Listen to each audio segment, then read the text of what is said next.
It was Hollywood's most sensational murder. 38 people confessed to the gruesome crime. But police never found the killer. Join us as crime novelist and former police detective Joseph Wambaugh picks up his pen and goes back on the beat with the mysterious case of the Black Dahlia.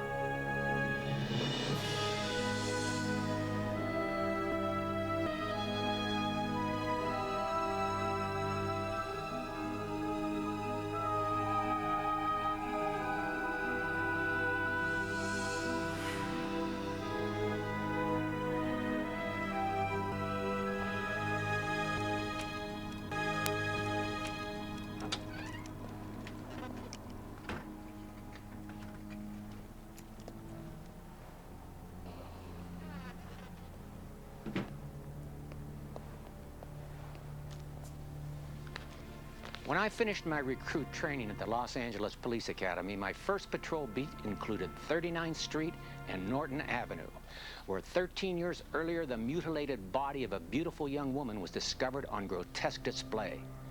As a rookie, I heard many rumors and anecdotes about the sensational manhunt. Her name was Elizabeth Short, but she would always be remembered as the Black Dahlia. It's 1947, and post-World War II Los Angeles is booming. Hollywood beckons people from across the nation to share in the sunshine and easy money. The southwest Los Angeles neighborhood surrounding 39th and Norton Streets is filled with vacant lots, just waiting for the post-war housing boom to arrive. On the morning of January 15th, the biggest thing on homemaker Betty Bersinger's mind was getting a pair of shoes repaired.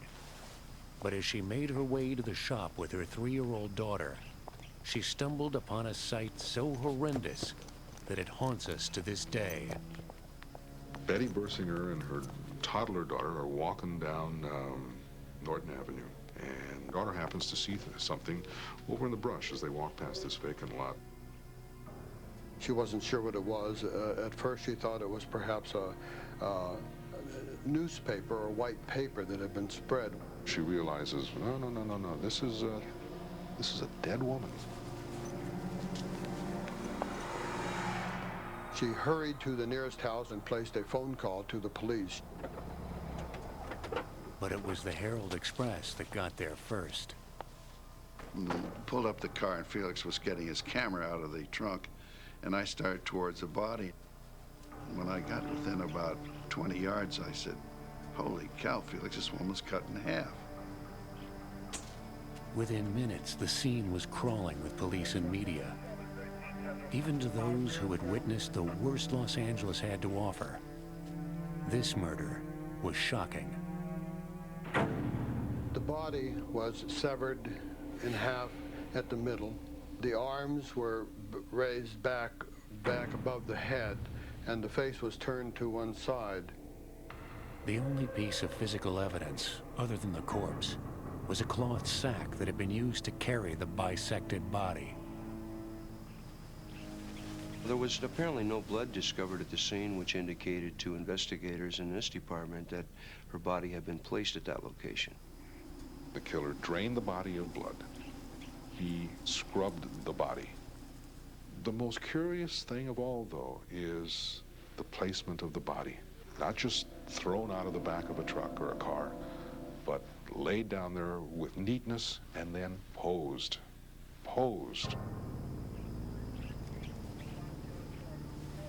The unidentified victim was the first Jane Doe of the year.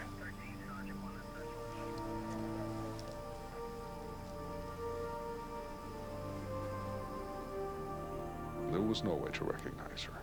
They were able to roll some fingerprints, and they were going to send those fingerprints to Washington to see if the FBI or some agency could identify them. The examiner went to the police department and said, "We can send her prints back to Washington by wire." So they were the first to be able to identify her. She had a minor police record. 32 hours after her body was found, Jane Doe had a name. She was identified as Elizabeth Short. She was 22 years old and beautiful. She had come to Los Angeles in search of stardom. She was an eye catcher. She was a looker. Everything indicates that there was this intense kind of beauty. Within minutes of learning her identity, police began a frenzied search for clues about Elizabeth's life. The press did the same, but went about it in a different way. The Examiner found where the mother lived, so city editor Jim Richardson had the man who was covering the story now, Wayne Sutton, call the mother and tell her that her daughter had won a beauty contest. So Wayne Sutton did this. He thought it was very savage, but he did it. Hello? By the time Wayne Sutton would get all the information about her daughter, he would cup the phone and say, "You SOB." He said, "Let me tell her." I said, "There's nothing more I can ask." And Richardson, the great showman that he was, he said, "No." So he told her that her daughter had been murdered. And it was the newspapers who reported that Elizabeth had been called the Black Dahlia. In '46, there's a B movie called The Blue Dahlia. And by that time, Elizabeth was already known for usually wearing very dark or black clothing. And somebody who has got the Blue Dahlia in mind, the movie, takes a look at her and says, "Oh, well, she's the Black Dahlia."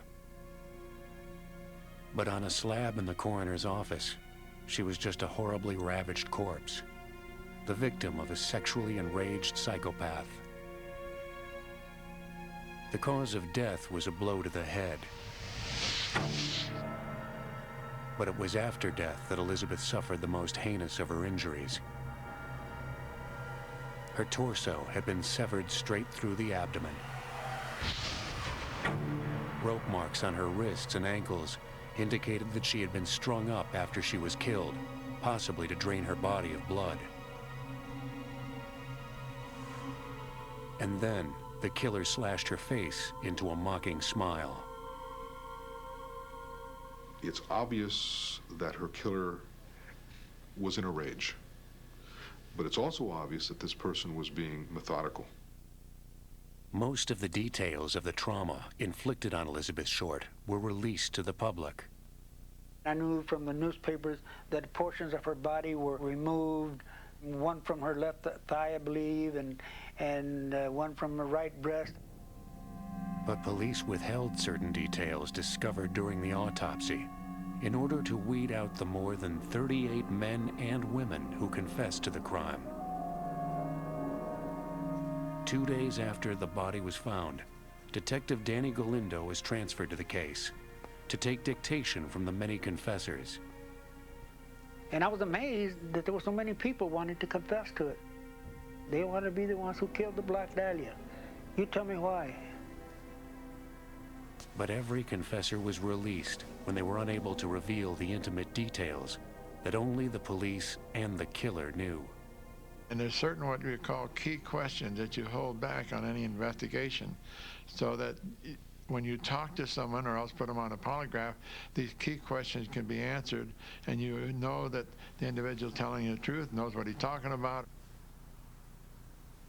One of those key questions, withheld for more than 30 years, revealed a fact about Elizabeth that may have had something to do with the killer's motive. Elizabeth Short was physically incapable of sexual intercourse. The medical report subsequent to her death found that she had infantile genitalia. She was a pseudo-hermaphrodite, which would cause the woman to appear on the surface as a very, very beautiful woman, when in fact there were areas of her that were not fully developed. Did Elizabeth's deformity have anything to do with the diabolical nature of her mutilation? Or was she just in the wrong place at the wrong time? You can look at someone who's obviously enraged and interested in making some kind of psychological statement about women in general. There's almost a diabolical intelligence There's the sense of catch me if you can. Look what I can do, and look how I've done it. Armed with little more than the autopsy report and the fear that the killer would strike again, the Los Angeles Police Department launched the largest investigation the department had ever conducted. Hundreds of officers were assigned to the case. It was an all-out manhunt, the way I see it. Police officers were canvassing the entire area, inquiring, did you see anyone being taken against their will anywhere? Leads were coming in from all over, and it was the press that led police to the home of Robert "Red" Manley. He had met Elizabeth in San Diego less than a week before her disappearance, and after spending several days with her, offered to drive her to Los Angeles. He was the last known person to see her alive. On January 19th, Manley was arrested at his home in Los Angeles and questioned for more than 10 hours about his involvement with Elizabeth. We can't even begin to imagine what Red Manley went through. The questioning was the intense sort of thing that you only read about. But the truth is the truth, and they never prosecuted the man. However, Manley did reveal an important piece of the puzzle. The last time Manley saw Elizabeth was January 9th, but it wasn't until the 15th that her body was found. Police searched in vain for any clue as to her whereabouts for those missing 5 days. Then, 10 days after Elizabeth's body was discovered, police got their most promising clue to date when a mysterious package arrived at the Los Angeles Herald-Express. It's an envelope, and the letters that are used to address the envelope are actually cut out. You know, classic sort of criminal activity.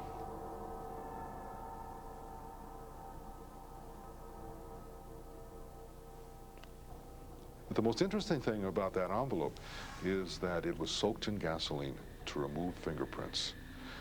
Obviously, whoever sent that had some knowledge above and beyond what most people have. And they took great pains to make sure that their identity would not be revealed through fingerprints. The envelope shows up. It's got photographs, her birth certificate, her address book, and the Mark Hansen address book.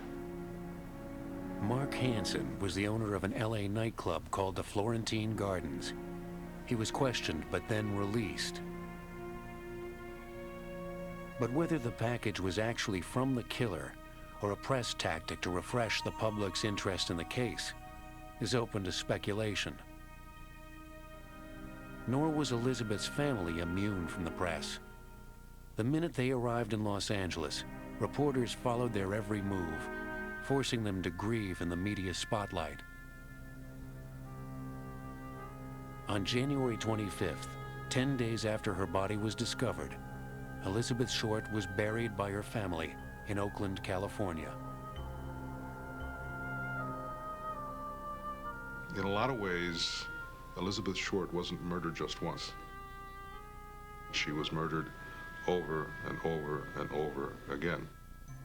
There was no denying the public's macabre fascination with the tragedy of the Black Dahlia. As with Jack the Ripper, it was the press who gave the Black Dahlia her unforgettable moniker.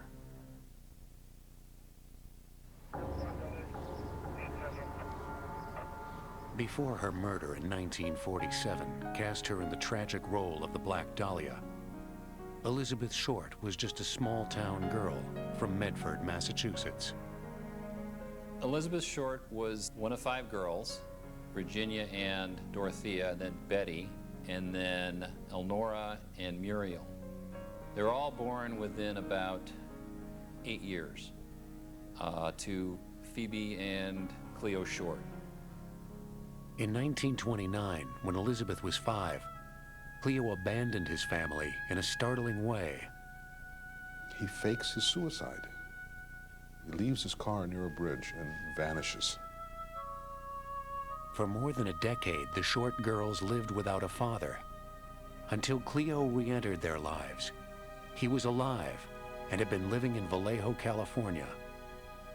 He contacted Phoebe and said, I really, made a lot of mistakes, and I would really like to come back home. I miss you. I miss the girls. Phoebe refused. But by this time, the 19-year-old Elizabeth had dreams of going to Hollywood. And even though Vallejo was hundreds of miles from Los Angeles, it was closer than Medford. So Elizabeth went to California and moved in with Cleo. But the father-daughter reconciliation was short-lived. At the beginning of 1943, Cleo and Betty had a falling out. What he told the newspapers was she was going out all the time. She had originally come out to keep house for him, and it wasn't working out. And whatever happened, it was clear there was a falling out. Betty left and started drifting down the coast of California. She made it as far as Santa Barbara before a run-in with the law abruptly changed her plans.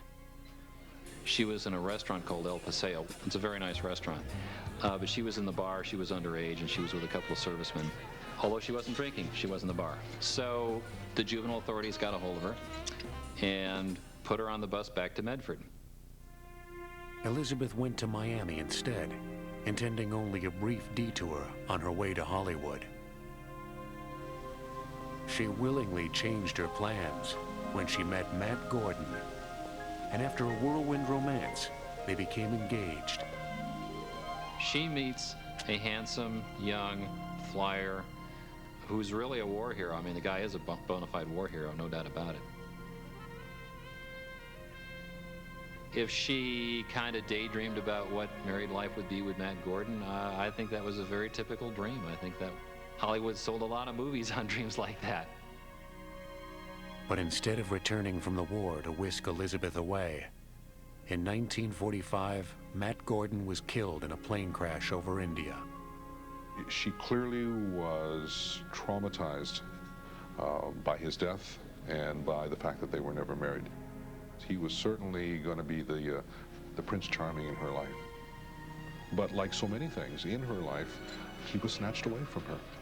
What a tragic, tragic life. To me, one of the saddest pictures in the world is the picture of Matt Gordon and Elizabeth Short together, because in 3 years, both of them are dead, tragically. After Matt's death, Elizabeth drifted across the country before finally making her way back to Los Angeles. The year was 1946, and Hollywood was filled with soldiers returning from the war. But Elizabeth spent more time in bars than at auditions, and her dreams began to fade. Elizabeth Short's life in Los Angeles was a hit-and-miss situation. She went from one place to another place. She mooched money from anyone she possibly could get money from. She used girlfriends. She would sleep on anyone's couch, practically, if she had to crash for the night.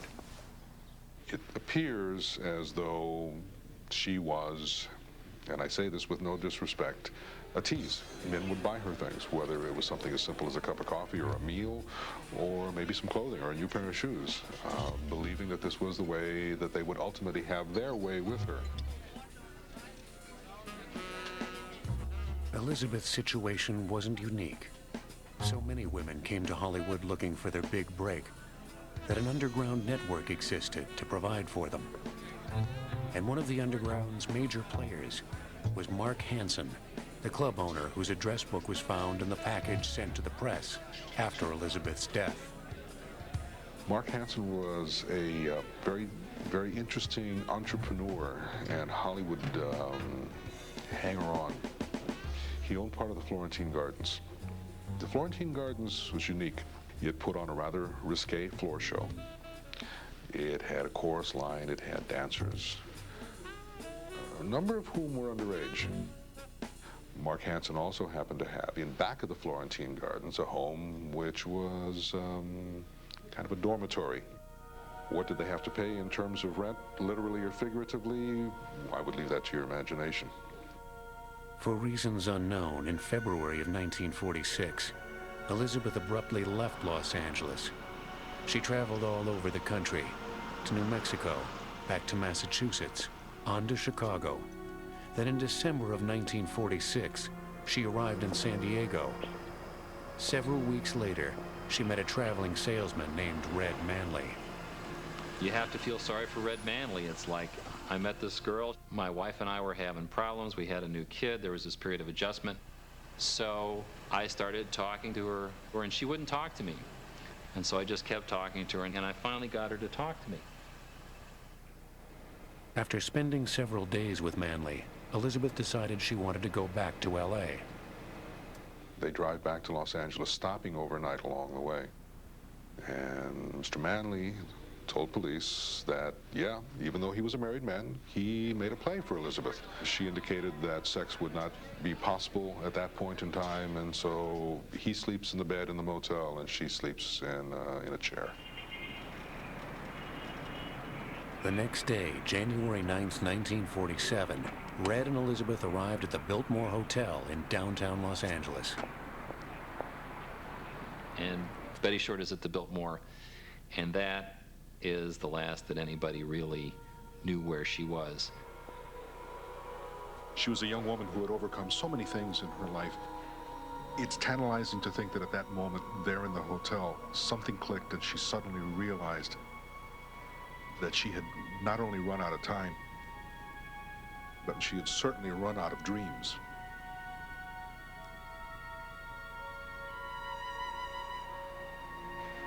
The doorman, like so many others that evening, was struck by the image of this woman. And he sees her come through the doors. He turns, and when he looks back up, just a moment or two later, to look for that woman again, this striking woman, she's gone. What a fitting way, I suppose, for this poor woman to disappear. There she is, and there she is. She's suddenly gone. 6 days later, January 15th, Elizabeth Short's body was found, placed on gruesome display in a barren lot in Los Angeles.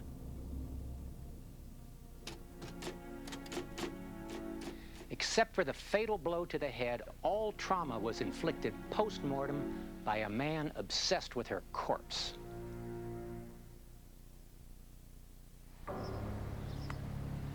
Following her death in 1947, the mystery of the Black Dahlia kept growing, even after the initial manhunt ceased and the front page stories diminished. Former Detective Ralph Asdell was transferred to the case just days after the body was discovered, and he still believes that he once stood face to face with the killer. I interviewed a witness who was dumping trash the night before, and the body was discovered the next morning. The witness described an individual he saw at the crime scene, standing by a light-colored vehicle. The suspect was standing outside the vehicle, approximately where the body was found. But once again, the press interfered. The description of the vehicle was later produced in the newspaper against my wishes. But however, it was done, and by that time, there's nothing we could do about it. Through a series of interviews with friends of Elizabeth, Asdell was led to his suspect, a short-order cook at a restaurant Elizabeth was known to frequent. And the individual worked at a restaurant not too far from where the body was found, approximately a mile or thereabouts.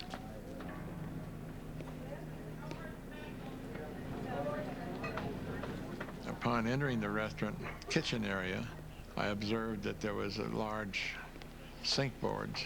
In my belief, it was an ideal place to carve up the body and drain the body. Also, fibers that was found on the body, similar, in my belief, to the scrub brushes that was in this kitchen area. But a key piece of evidence had already been tampered with. Then I asked this individual if he had a car.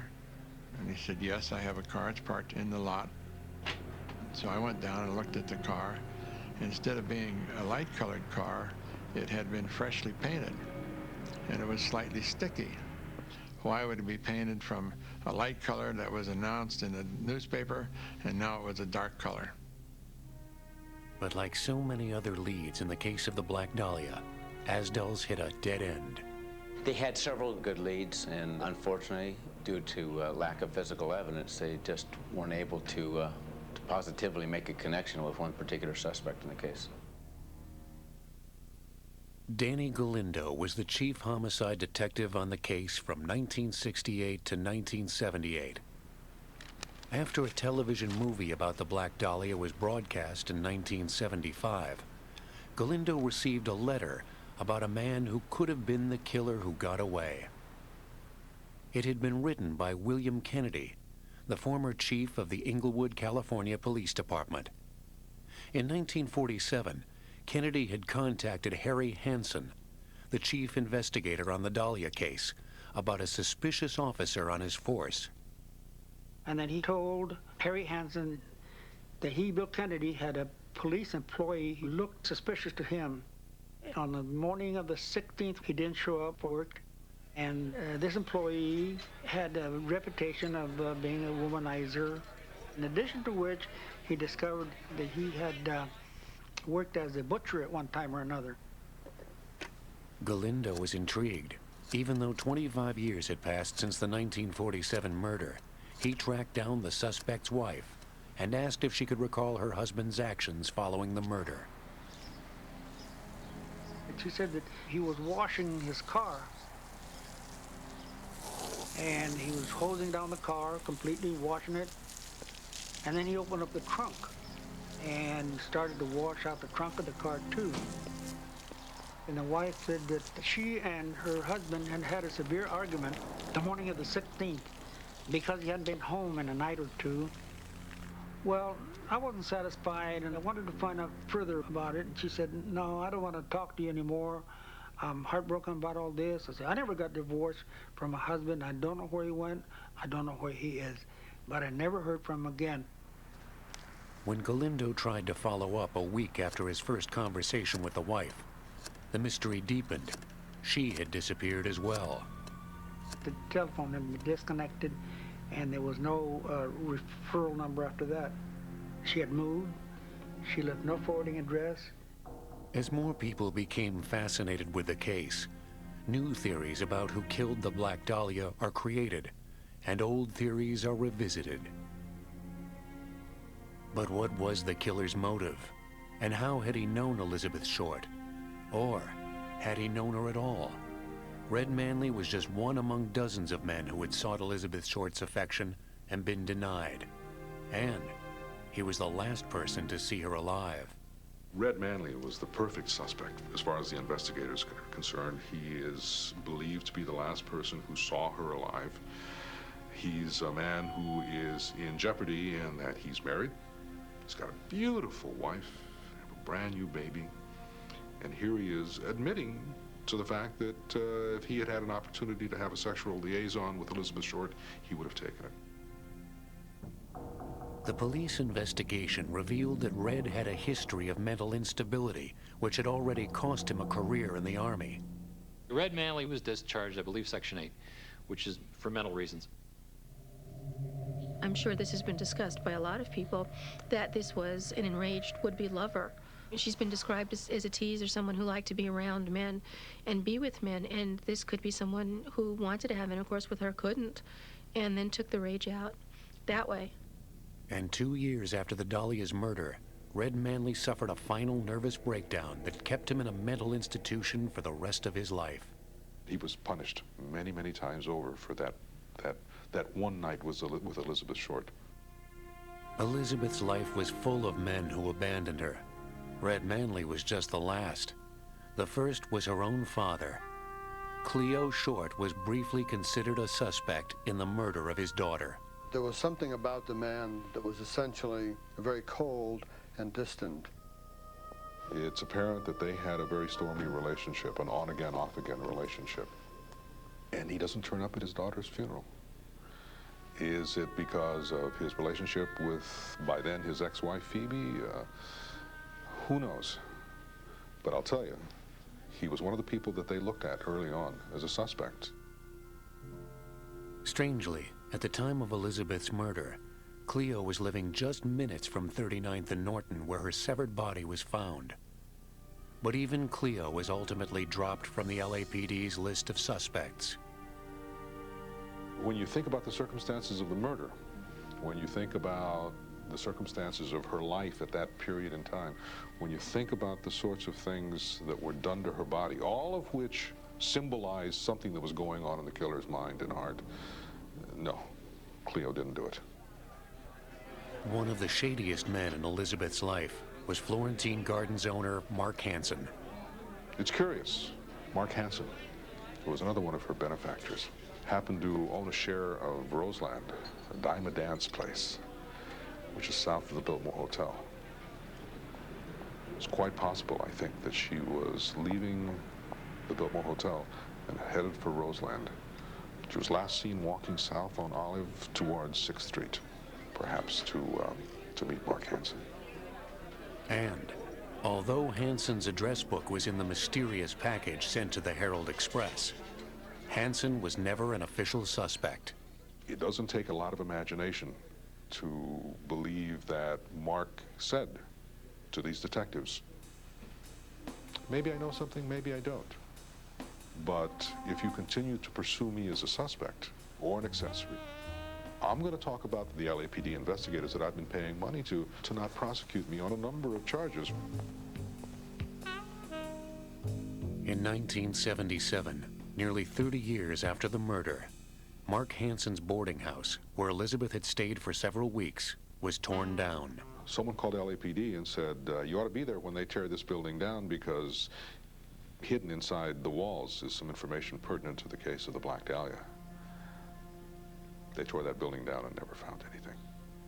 But it's curious how decades later, Mark Hansen and the murder of Elizabeth Short, the Black Dahlia case, were intertwined still.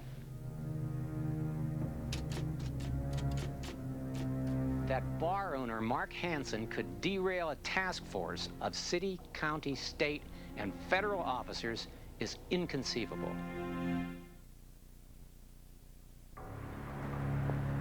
The case of the Black Dahlia has mystified both amateurs and experts since 1947. And writers and true crime aficionados still comb through anything and everything trying to solve it. They've turned up some interesting theories. In the early 1980s, author John Gilmore met a man named Jack Anderson Wilson. When I met Wilson, he was a tall, gaunt, stooped figure of a man, and he walked with a very pronounced limp.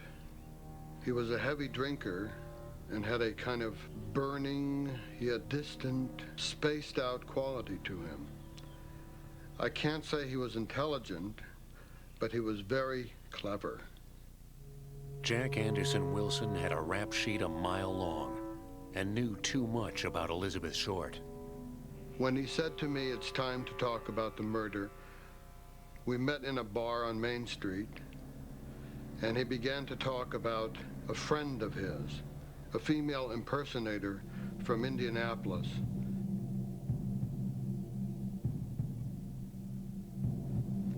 And he began to weave this story about this friend having committed the murder.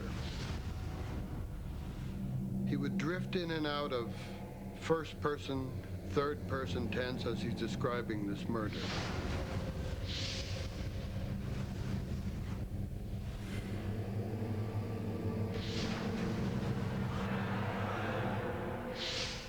I tape recorded what he had to say. Wilson claimed that the body had been on the boards, lengthwise on the bathtub, that the feet had been bound with rope, and the wrists had been tied and anchored to faucet handles. Gilmore claims that Wilson's description of his murderous method is consistent with unreleased portions of her autopsy results. He also asserts that the method behind the Black Dahlia murder was similar to another murder that occurred in 1946. A year before Elizabeth's death, a 20-year-old woman named Georgette Bauerdorf was brutally raped and strangled. The case was never solved, although police at the time didn't feel the two murders were connected. The MO was identical, the stuffing of a fabric into the throat to suffocate the victim in such a manner. A sodomy had been performed on both of them, and a similar type of beating. Bauerdorf's killer had been described as tall and thin, much like Wilson, and he walked with a limp. My research and information led me to the conclusion that Jack Anderson Wilson was guilty in the homicide of Georgette Bauerdorf. By 1982, Gilmore was in contact with the Los Angeles police, hoping to bring the man he believes killed Elizabeth and Georgette to justice. We began to set up an arrangement where Wilson would be brought in contact with the police.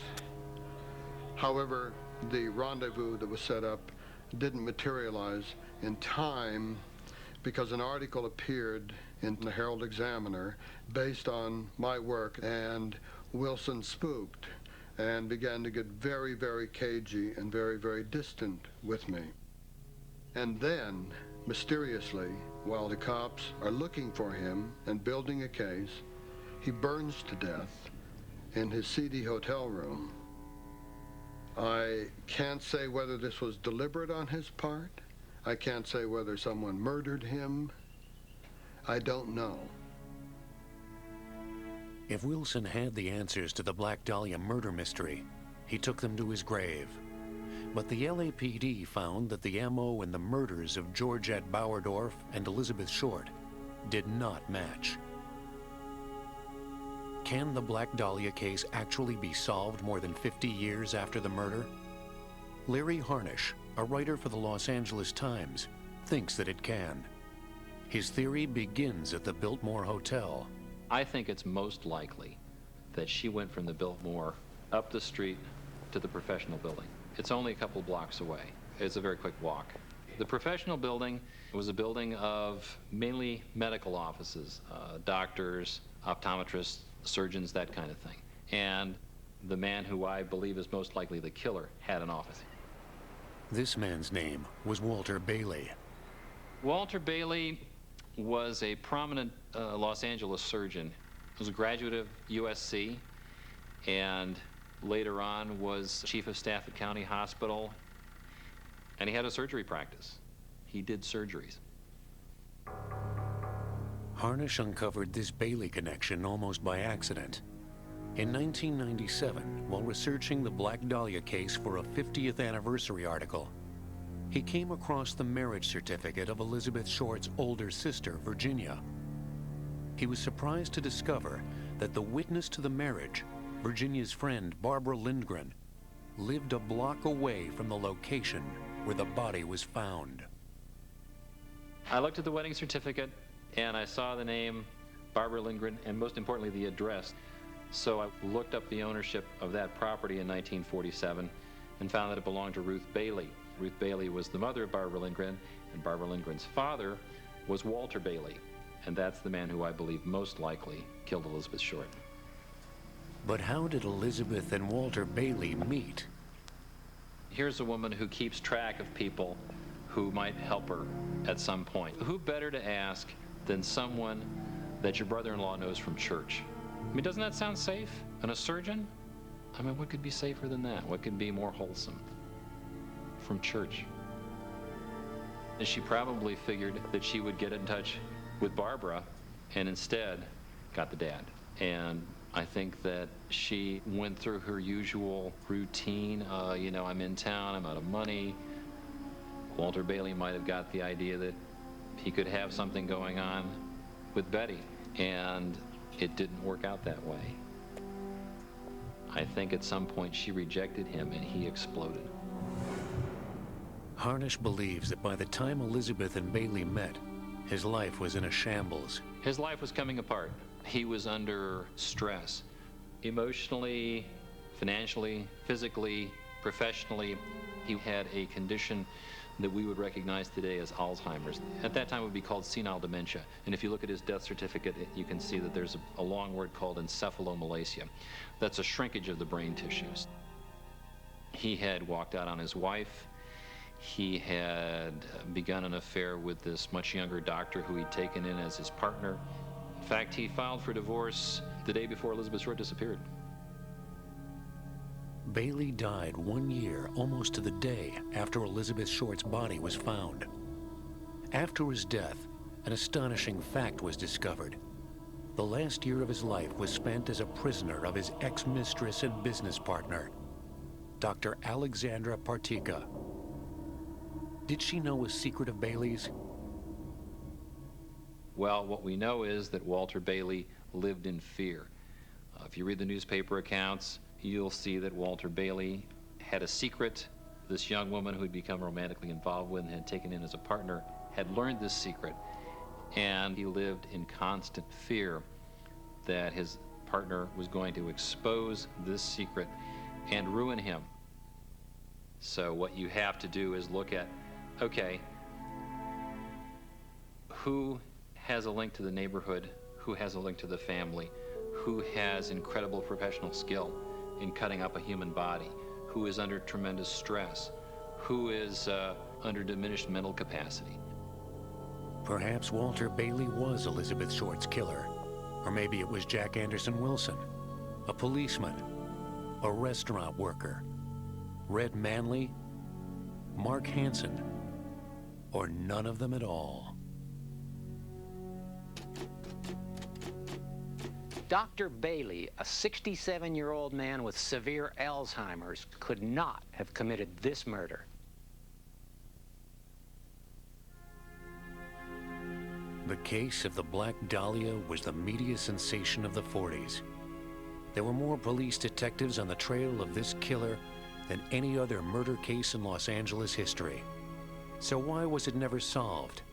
The cardinal rule is that first impressions are often misleading, which is the reason why many mysteries continue to remain unsolved. Once we have made up our minds about what the murder must be like, it's very difficult for us to change our minds. The preconception that Elizabeth Short knew her killer could have hindered the investigation. Perhaps the murder of Elizabeth Short has gone unsolved for the reason that many such murders go unsolved, because they're random and opportunistic. The murders that police routinely solve are those where the suspect is known to the victim or there's some other connection. And were it not for the now notorious moniker given to Elizabeth Short, the story of the Black Dahlia may have faded into obscurity, like so many other unsolved crimes. The sheer melodrama presented by, and possibly created by, the media overwhelmed the facts and impeded the police. Obviously, journalists sent the letter, cutting and pasting newsprint, as was done in B-movie cliches of the era. The same cruel and unscrupulous reporters who elicited background information from Elizabeth Short's mother by claiming that her daughter had won a beauty contest. But at the end of the day, they didn't prevent the case from being solved. But the cold fact of a severed body on a winter's morning brings a stark reality to the final days in the life of Elizabeth Short. Perhaps Elizabeth Short just walked away from the Biltmore Hotel, went to a downtown bar and met Mr. Wrong. The kind of sociopath who commits a crime like this is almost always young and vigorous, often charming and intelligent. Serial killer Ted Bundy comes to mind. But this man was a bit different. Whereas most derive their savage excitement from inflicting terror and death, he was a necrophile obsessed with her corpse. Like serial killer Jeffrey Dahmer, he couldn't let it go. This murderer spent a great deal of effort on his macabre task and took a huge risk by transporting and displaying her body. But this was his masterpiece, and he wanted the world to see. But was Elizabeth Short his only victim? It's very likely that he murdered before, if not in such spectacular a fashion, and it's certain that he would have murdered again unless he was stopped. So, what became of him? He may have died, he may have been imprisoned for another crime, or he may have relocated to another state or another country. But he would have killed again, and perhaps he did. Tragically, there have been many young women like Elizabeth Short who just vanish. and the legend of the Black Dahlia begins. You have a beautiful, beautiful young woman whose body is severed in half, drained of blood almost in the manner of a vampire, found naked in a deserted lot attached to Hollywood, and this young woman having been called the Black Dahlia. It has all these ingredients that are so overpowering. But the main focus in the Black Dahlia case is the body. It all goes back to that body, that white, pale body, cut in half, lying in that grass on that dewy morning. And there's no escaping it.